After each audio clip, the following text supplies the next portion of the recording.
شاہ صاحب میرا پہلا سوال آپ سے یہ ہے، دنیا میں ہر چیز اپ گریڈ ہوئی ہے. رائٹ برادران نے جو جہاز بنایا تھا، اس جہاز اور آج کے 350 320 یا بوئنگ میں زمین آسمان کا فرق ہے. یہ جدت ہے جو پہلے خط سے آج کے واٹس ایپ تک پہنچی ہے. دنیا میں بے شمار چیزیں اپ گریڈ ہوئی ہیں.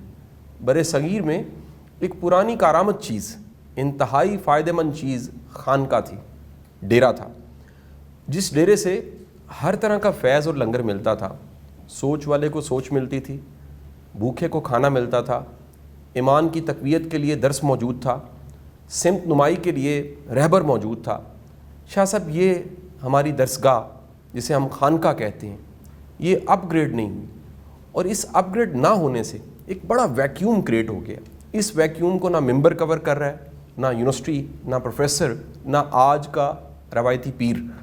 میری درخواست یہ ہے کہ اس کی اپ گریڈیشن میں ایک بڑا ہرڈل صاحبزادگان کا ہے. وہ جو بڑے بڑے پیروں کی اولادیں تھیں وہ خود کو اپ گریڈ نہیں کر سکے.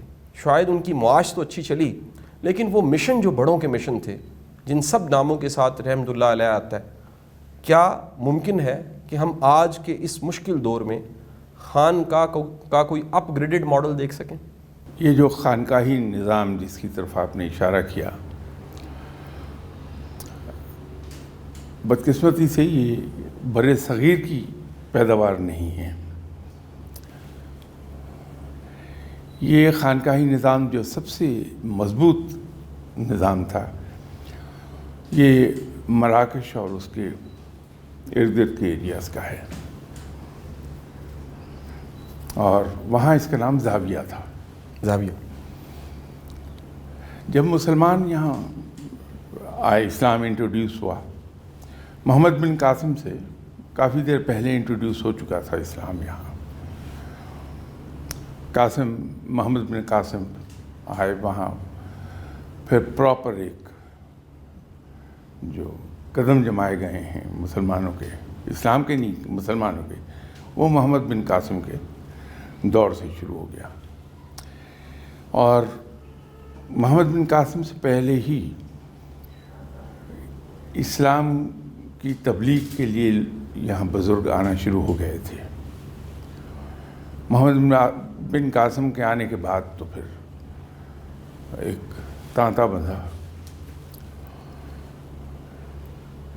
یہاں جب یہ لوگ آئے ہیں تو انہوں نے دیکھا کہ جو مذہب پہلے سے یہاں موجود ہے اس کی جڑیں بڑی گہری ہیں، کیونکہ انڈیا میں دنیا کا سب سے قدیم ترین مذہب موجود تھا، ہندوازم،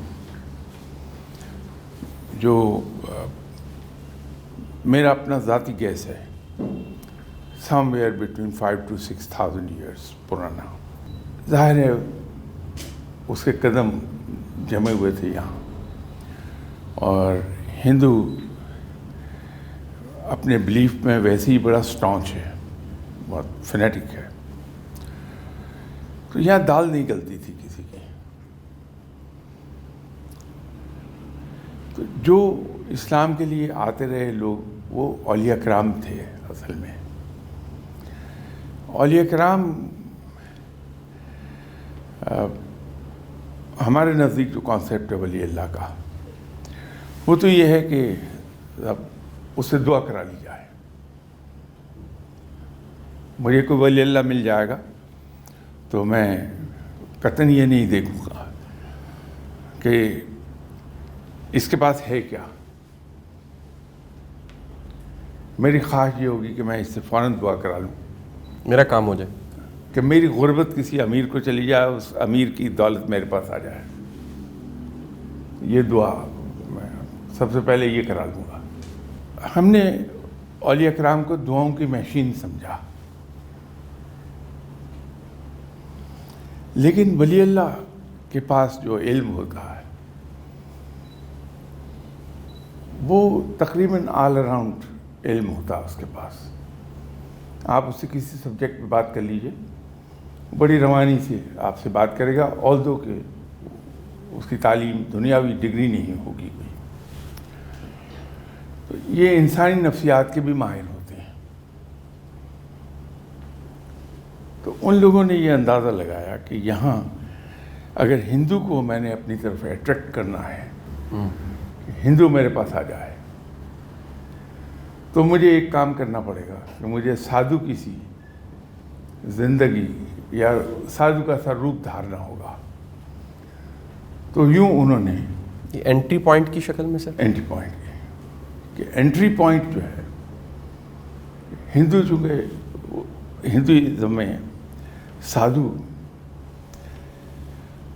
کی عزت بھی بہت ہے اور اس سے خوف بھی بہت ہے، دونوں چیزیں کمبائن ہوئی ہیں۔ جلا کے بسم کر دے گا، اس کی غیر مرئی قوتوں سے خوفزدہ رہتے ہیں اور عزت یوں کرتے ہیں کہ اس کی دعاؤں سے فائدہ ہوتا ہے۔ تو ان لوگوں نے ویسی ایک زندگی اختیار کی، ہندو آنے شروع ہو گئے ان کے پاس۔ رب تعالیٰ کو چونکہ منظور یہ تھا کہ اس خطے میں اسلام کا غلبہ ہو جائے، تو ان کی ہوئی دعائیں فی الفور قبول ہونے لگیں، اور یوں جو فائدہ ملا ہندوؤں کو، تو ہندو ان کے قریب آئے۔ ان کے پاس آنے سے ایک فائدہ یہ ہوا کہ ان کی جو پرسنل کیریکٹر تھا اس کے میگنیٹک فیلڈ میں وہ آ گئے۔ ممتاز مفتی کے الفاظ میں اس میگنیٹک فیلڈ کے ذریعے اثر بھیگ گئے اور آہستہ آہستہ اسلام قبول کرنا شروع کر دیا۔ تو ان لوگوں نے اس دعا کے نظام کو بطور ڈگڈگی استعمال کیا کہ لوگ اکٹھے ہو جائیں۔ تو جوں لوگ اکٹھے ہوتے گئے اسلام یہ پھیلاتے گئے، لیکن اس کا ایک اثر کیا ہوا،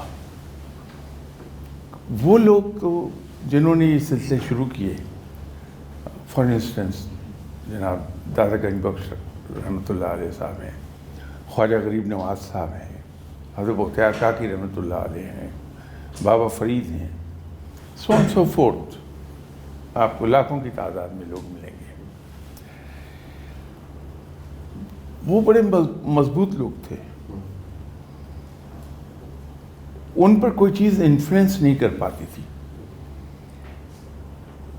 جب وہ دنیا سے چلے گئے، ان کے بعد آنے والے لوگ شاید اتنے مضبوط نہیں تھے، تو ہوا یہ کہ اس نظام میں کنٹیمنیشن شروع ہو گئی۔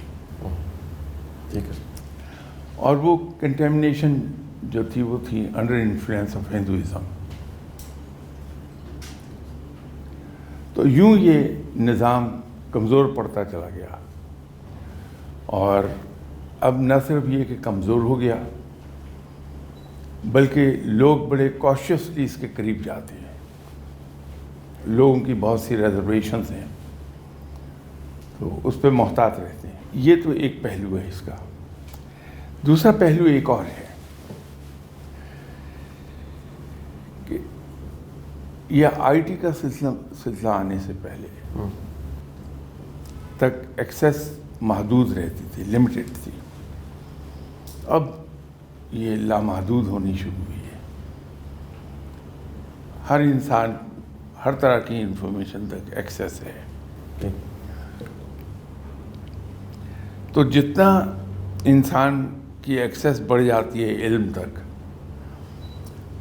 اس کا ویژن اتنا ہی زیادہ براڈ ہو جاتا ہے، جس کو ہم مینٹل ہورائزن کہتے ہیں کہ وہ براڈ ہو گیا، وہ ویژن بڑھ جاتی ہے۔ آج اگر آپ 1906 کی گاڑی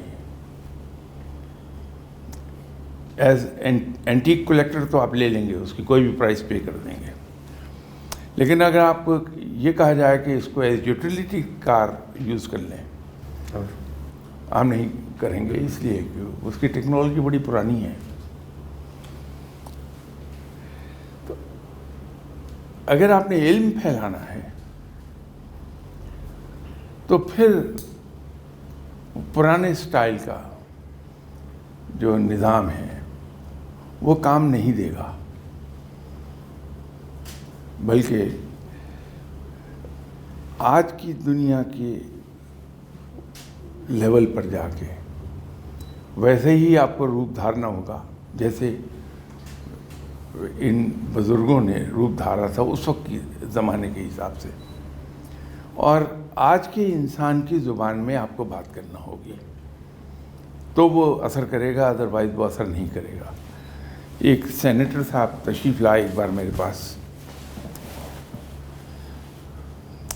تو بیٹھے رہے میرے پاس 15-20 منٹ، سڈنلی کہنے لگے جی مجھے 1 منٹ کی اجازت دیجیے، میں گاڑی سے ایک کتاب اپنی لے آؤں۔ ان کی لکھی ہوئی کتاب تھی، وہ لائے اور انہوں نے اس کا ایک پیج کھولا اور پڑھنا شروع کیا۔ تو اس میں قصہ لکھا ہوا تھا اپنے کراچی وزٹ کا، سندھی ہیں وہ، کہ وہاں لوگوں کے درمیان میں بیٹھا تھا تو بات روحانیت کی چل رہی تھی، تو سب اپنے اپنے خیال کا اظہار کر رہے تھے۔ مجھ سے پوچھا گیا تو میں نے ان سے کہا کہ آج کا ولی اللہ کوئی بعید نہیں کہ 3 پیس سوٹ پہنے ہوئے ایک بہت لیٹسٹ ڈیزائن کا بریف کیس اٹھائے، آپ کو جہاز کے فرسٹ کلاس کے ڈور سے باہر نکلتا ہوا دکھائی دے۔ تو وہ بات ان کی درست تھی۔ شاید اللہ بخش چانڈیو نام ہے ان کا، ان کی کتاب تھی۔ تو آج بھی یہ نظام بڑا فائدہ مند ہو سکتا ہے پبلک کے لیے، بشرطے کہ یہ جو نیک لوگ ہیں جن کو ہم عرف عام میں اولیاء کرام کہتے ہیں، یہ آج کی زبان بولنا شروع کر دیں، آج کی زبان میں بات کر لیں۔ لوگ ہیں ان سے پبلک کو فائدہ بھی ہوتا ہے، لیکن مسئلہ یہ ہے کہ وہ آج کی زبان نہیں بولتے۔ نتیجہ یہ ہوتا ہے کہ ان کا میسج محدود رہ جاتا ہے۔